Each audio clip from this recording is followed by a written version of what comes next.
ਬਿਸਮਿल्लाहिर्रहमानिर्रहीम। ਇਨਸਾਨ ਨੂੰ ਦੌਲਤ, ਲਾਲਚ, ਪਾਵਰ ਹਮੇਸ਼ਾ ਉਹਨੂੰ ਬੁਰਾਈ ਦੀ ਤਰਫ ਹੀ ਲੈ ਕੇ ਜਾਵੇਗਾ। ਇਹਦੀ ਮੈਂ ਤੁਹਾਨੂੰ ਇੱਕ ਮਿਸਾਲ ਦੇਣਾ।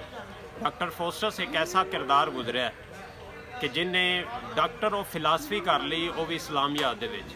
ਇੱਥੋਂ ਤੱਕ ਕਿ ਉਹਨੇ ਦੁਨੀਆ ਜਹਾਨ ਦਾ ਇਲਮ ਸਿੱਖ ਲਿਆ। ਆਖਿਰਕਾਰ ਉਹ ਕਹਿੰਦਾ ਸੀ ਕਿ ਮੈਂ ਇੱਕ ਗਰੀਬ ਘਰ ਦੇ ਵਿੱਚ ਪੈਦਾ ਹੋਇਆ, ਮੈਨੂੰ ਕੀ ਫਾਇਦਾ ਮੇਰੇ ਇੰਨੇ ਇਲਮ ਦਾ। ਮੇਰੇ ਕੋਲ ਤੇ ਦੌਲਤ, ਸ਼ੋਹਰਤ ਤੇ ਪਾਵਰ ਹੋਣੀ ਚਾਹੀਦੀ ਸੀ। ਮੇਰੀ ਤੇ ਜਿਹੜੀ ਪਹਿਚਾਨ ਹੈ ਉਹ ਦੁਨੀਆ ਦੇ ਬਾਦਸ਼ਾਹਾਂ ਤੱਕ ਹੋਣੀ ਚਾਹੀਦੀ ਸੀ। ਆਖਿਰਕਾਰ ਸ਼ੈਤਾਨ ਨੇ ਉਹਦੇ ਤੇ ਹਮਲਾ ਕੀਤਾ, ਉਹਨੂੰ ਉਕਸਾਇਆ, ਉਹਨੂੰ ਕਿਹਾ ਕਿ ਤੂੰ ਕਾਲਾ ਜਾਦੂ ਸਿੱਖ ਲੈ, ਤੈਨੂੰ ਦੁਨੀਆ ਦੀ ਸ਼ੋਹਰਤ ਮਿਲੇਗੀ।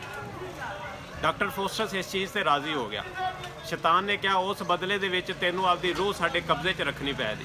ਕਹਿੰਦਾ ਜੀ ਮੈਂ ਆਪਣੀ ਰੂਹ ਵੀ ਤੁਹਾਡੇ ਕਬਜ਼ੇ 'ਚ ਰੱਖਣ ਵਾਸਤੇ ਤਿਆਰ ਹਾਂ। ਤੇ ਡਾਕਟਰ ਫੋਸਟਸ ਉਹਨੂੰ ਕਹਿੰਦਾ ਕਿ ਮੈਨੂੰ 24 ਸਾਲ ਤੱਕ ਮੌਤ ਨਹੀਂ ਆਉਣੀ ਚਾਹੀਦੀ। ਉਹਨਾਂ ਕਿਹਾ ਜੀ ਤੈਨੂੰ ਮੌਤ ਵੀ ਨਹੀਂ ਆਵੇਗੀ, ਤੇਰੀ ਹਰ ਖਾਹਿਸ਼ ਪੂਰੀ ਹੋਵੇਗੀ, ਲੇਕਿਨ ਉਸ ਬਦਲੇ ਦੇ ਵਿੱਚ ਤੈਨੂੰ ਇਸਲਾਮ ਛੱਡਣਾ ਪਏਗਾ, ਤੈਨੂੰ ਪਾਵਰ ਮਿਲੇਗੀ।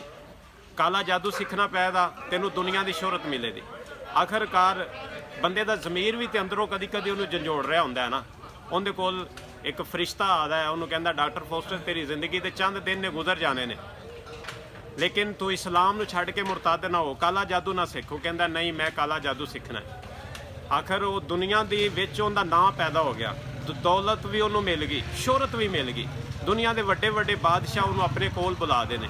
ਲੇਕਿਨ ਡਾਕਟਰ ਫੋਸਟਸ ਦੇ ਕੋਲ ਇੰਨਾ ਟਾਈਮ ਨਹੀਂ ਹੁੰਦਾ ਕਿ ਬਾਦਸ਼ਾਹਾਂ ਦੇ ਕੋਲ ਚਲਾ ਜਾਵੇ। ਇਸ ਤਰ੍ਹਾਂ ਹੀ ਕਰਦਿਆਂ ਕਰਦੇ ਆਖਿਰਕਾਰ ਡਾਕਟਰ ਫੋਸਟਸ ਦੀ ਜ਼ਿੰਦਗੀ ਦੇ 24 ਸਾਲ ਗੁਜ਼ਰ ਗਏ।